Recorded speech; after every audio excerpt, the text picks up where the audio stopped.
Okay guys, it's the start of the new year, first episode, and we need story ideas. There are no such thing as bad ideas, so just throw anything out. What about a story on Dr. Goodwin's golf game? Okay, I take it back. There are bad ideas, and that was one of them. What about a story on the park and how it affects college applications and transcripts? Joey, I would literally rather take the park than watch that story. We need something hot, something that's gonna push us back to the forefront of the Whitman TV scene. Aren't we the only TV show at Whitman? We could do a story on summer community service trips to see if any Whitman kids did some. Allie, I'm gonna do some community service right now and tell you that idea sucks. Okay, Bram, if you're gonna reject everyone else's ideas, why don't you come up with one? Trendy foods is always a great option. Hello, Whitman, and welcome to another year of Whitman Shorts. I'm your host, Bram Wallach, and this is my new co-host, Jack Farron. I know his red hair is intimidating, but let's give him a warm Whitman welcome to the Whitman Update team. Thank you, Bram. Last Tuesday was Talk Like a Pirate Day. You can read all about it in my new book, How to Be a Social Outcast. Apple recently announced the release of the iPhone 8 and iPhone X. You may think they skipped over the 9, but trust me, there's plenty of 9s. The World Clown Association has recently complained that the movie It is hurting real clowns across the country, to which everybody replied, good. This past month, a pet owner saved his drowning tortoise by performing mouth-to-mouth resuscitation for over an hour. Witnesses on the scene said that the pet was fine after 10 minutes. According to a recent study, losers are more likely to believe in conspiracy theories, which I found outrageous because I believe in a number of them. You know, I think the theory holds up, Jack. On a more serious note, bullying has been a strong focal point of Dr. Goodwin's message this year. Shorts has an exclusive look on the new bullying campaign and how it's being implemented into our school. Many of you may have seen the pins that read Vikings for Love and Vikings Against Hate that were given out on the first day of school. But what exactly do these pins mean? Let's go take a look.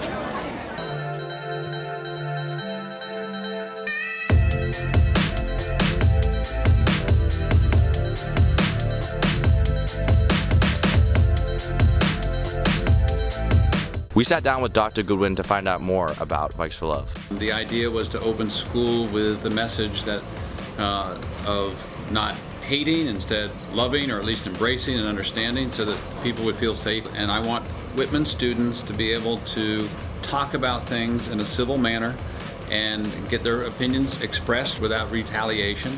And I like them to think of ways to address some of the horrible issues that the adult world has left for them. We surveyed students and found that around 50% of them did not feel comfortable voicing their opinions and beliefs here at Whitman. There's so little chance for civil discourse in our society that I want us to at least be able to have it at Whitman. This has been Adam Cantwell And Lucas Kaplan, reporting for Whitman Shorts.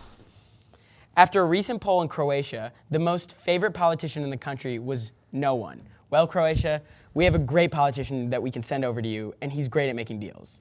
This week, Montgomery County started the development of the new Seneca Valley High School, which includes a basketball court, 2 full-size football and soccer fields, and multiple tracks, which is funny because I can't remember the last time their athletic department was relevant.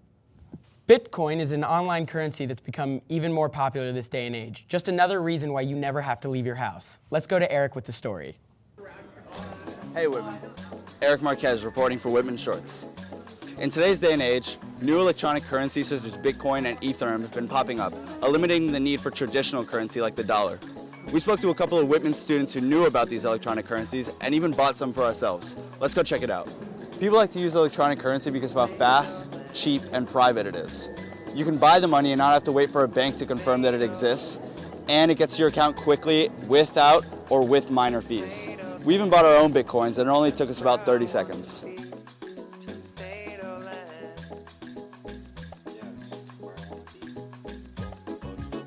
Released in 2009, Bitcoins were made by an anonymous programmer or anonymous group of programmers.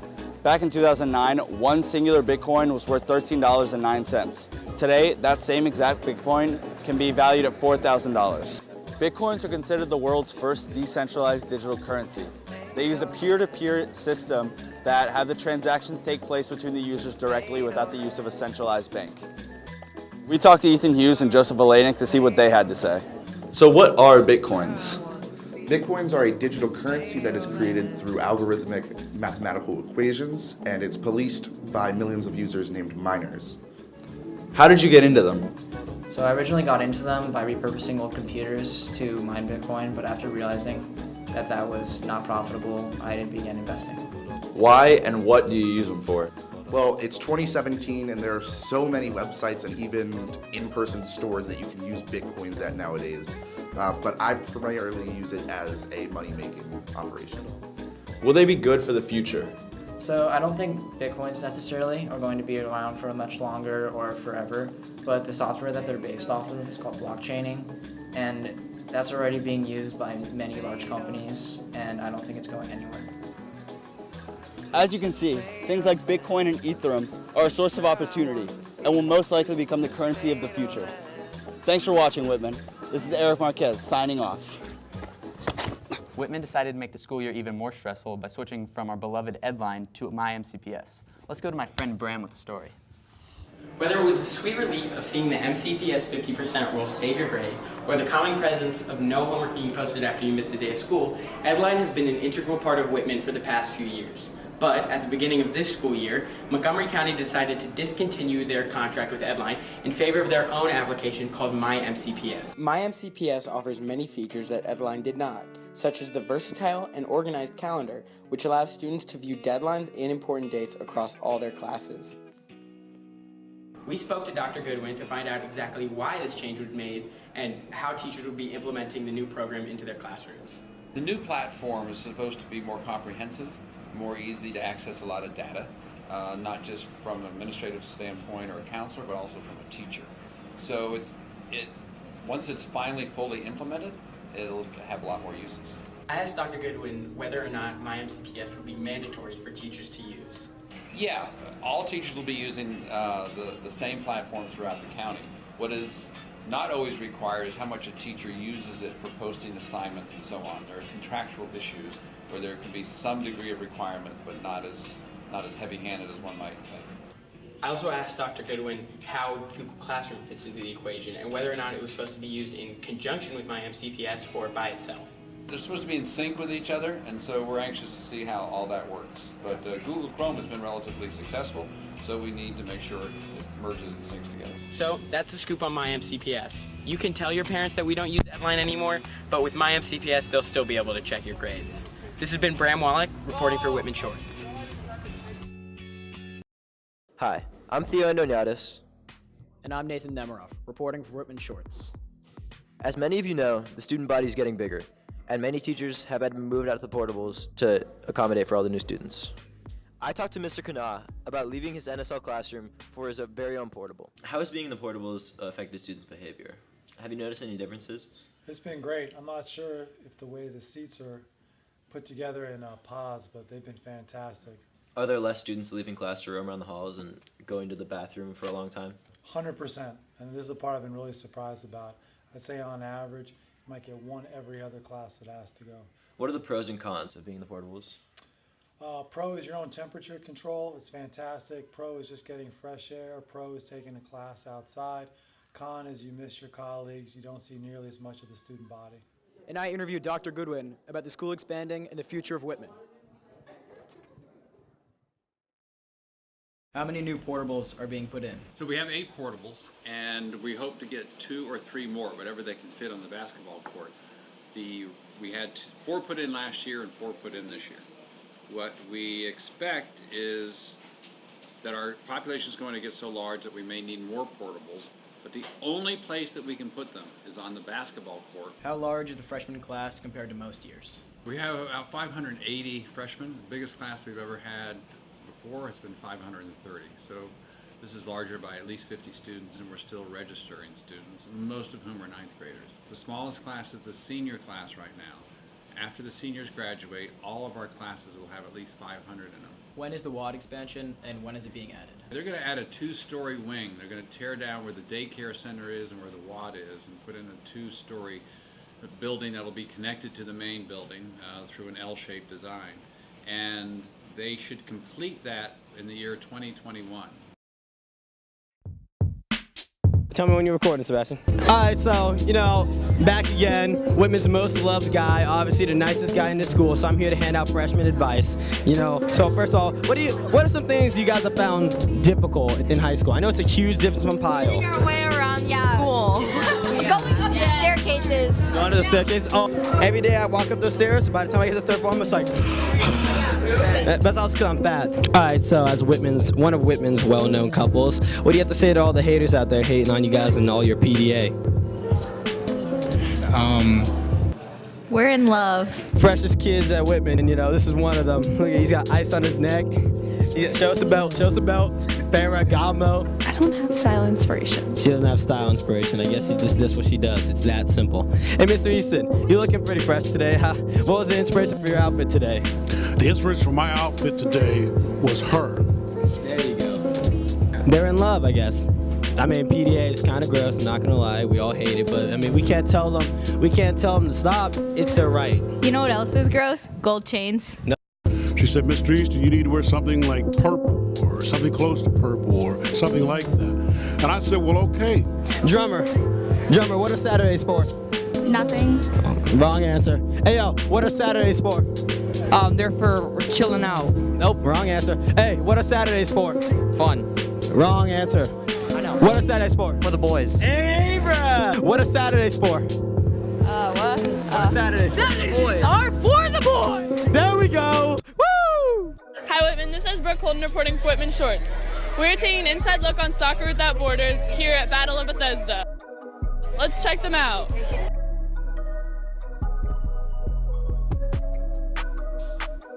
The girls' varsity soccer team is off to a great start this season with 2 wins and 1 loss.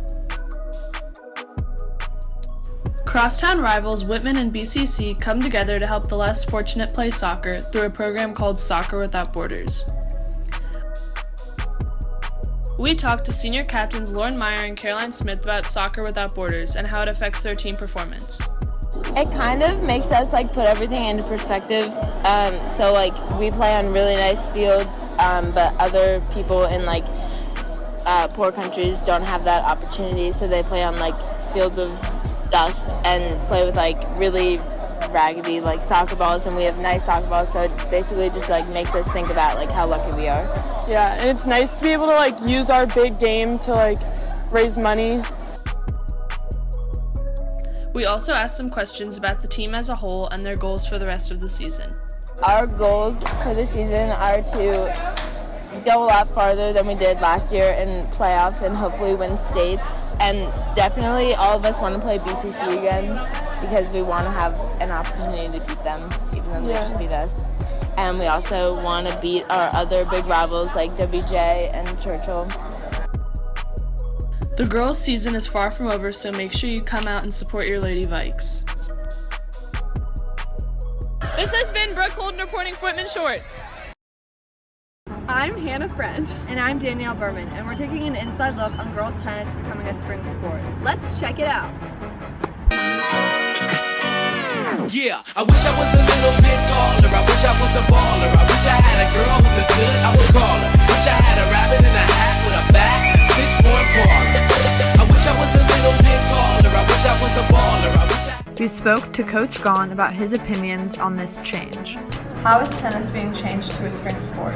Girls tennis won't be in the fall anymore. It'll be in the spring, and we're not sure how the format it's going to be yet either. It'll be a combined team, like a co-ed team, or it could be 2 separate teams. Montgomery County is the only county in Maryland where we do have girls in the fall and boys in the spring. It's probably the best use of our facilities for the boys, but every other county in Maryland does it both in the spring. But there's this state rule that says that your state championship has to be in the same season as your season. Who is going to be the coach since you are the coach for girls and boys? Montgomery County decides to have two separate teams. I guess I'll have two separate coaches, so I guess I'll just have to put out an ad. What are your opinions on the change? Yeah, it's not good. It's bad for tennis. It's bad for players. It's just one season, and with practice, in the spring, 36 kids on a team, it just seems a bit much. I talked to freshman Sasha McLeod on girls tennis and asked her how the change will affect her and the team as a whole. I like the change because I play better with guys and they hit a lot harder and they're really good, but a lot of the teams are going to get cut. And I play better in the summer also. So it's definitely going to be a smaller team because half the team is going to be gone. And I wish it didn't happen because it's fun when the whole team is cheering you on with all the girls, and they're back and you're playing. But I can't wait for the spring season. I want to see how the new season's going to turn out. Come check out their next home match this Thursday against Wheaton. This has been Hannah Friend and Danielle Berman reporting for Whitman Shorts. Hi, I'm Jack Farron. And I'm Rodrigo Ruiz. And we're reporting for Whitman Sports. Every year, high schools across America are losing their top athletes to club sports. One of these athletes is Whitman's own Gabe Siegel, who decided to play for the Bethesda-only soccer academy and the U.S. national team. We talked to Gabe Siegel to discuss why he chose to play his club sports over the high school team. I think that it gives me a better opportunity to be seen by different scouts and colleges, and I think it's probably known as a higher level and more competitive. So I'd love to play Whitman, but at the same time, I'm not allowed. Gabe is following in the path of Whitman alum Davey Mason, who also played for the Bethesda Soccer Academy and is currently attending Georgetown University on a soccer scholarship. According to Gabe, this is why he isn't playing for Whitman. So it's actually the league that doesn't allow us to play, and I think the thing is that they don't want players to get injured, and they want all the attention to be on the league, which is the academy. This has been Jack Farron and Rodrigo Ruiz reporting for Whitman Sports. Hey Whitman, I'm Joey Cloud. And well, it looks like there's going to be a passing of the torch. That's right, I'm retaking over sports science duties from the famed Mason Robinson. Mason has moved on to better things after realizing he peaked in high school. For all of you freshmen, or those of you who forgot, each episode, Sports Science highlights one of Whitman's top athletes and answers the question, how do they do it? This episode is no different. I will be examining volleyball and their star, Olivia Personetti. Let's get to it.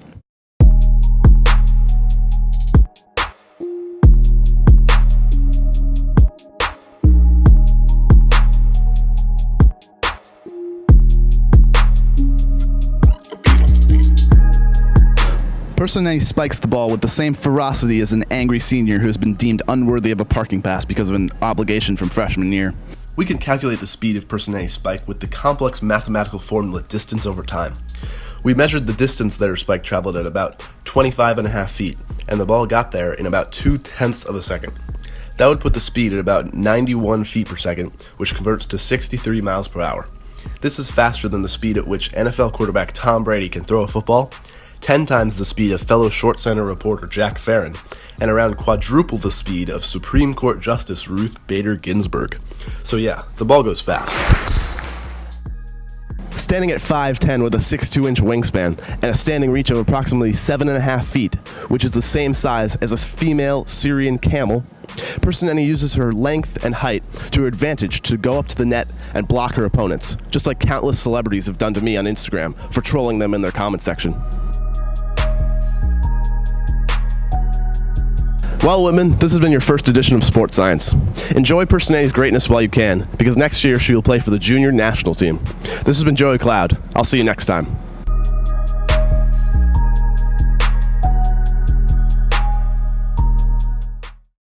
Hey, some SGA representatives came into the Shorts classroom earlier last week and asked me to give you guys a little bit of the info on the upcoming events, and I'm pretty sure they're paying us for this, but anyways, Spirit Week starts on October 8th.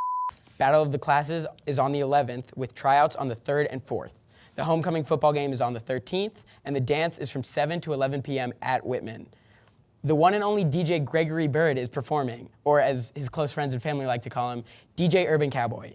He will be arriving 4 hours early and is demanding that we supply a stage. So if you don't have a date, but you do have a stage, head over to Whitman very early and help out our boy Greg. Spirit Week themes are as follows.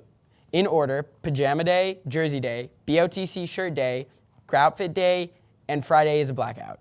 This year's theme is Magic Kingdom. Freshmen are Finding Nemo, sophomores are Up, juniors are Monster Inc., and seniors are Lion Kings. Rawr.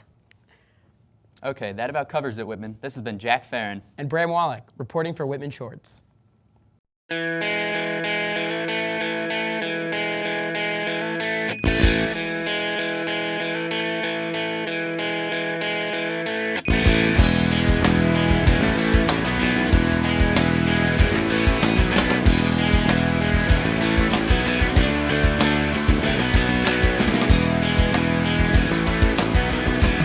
Walt Whitman High School is equipped with a 5-member security team.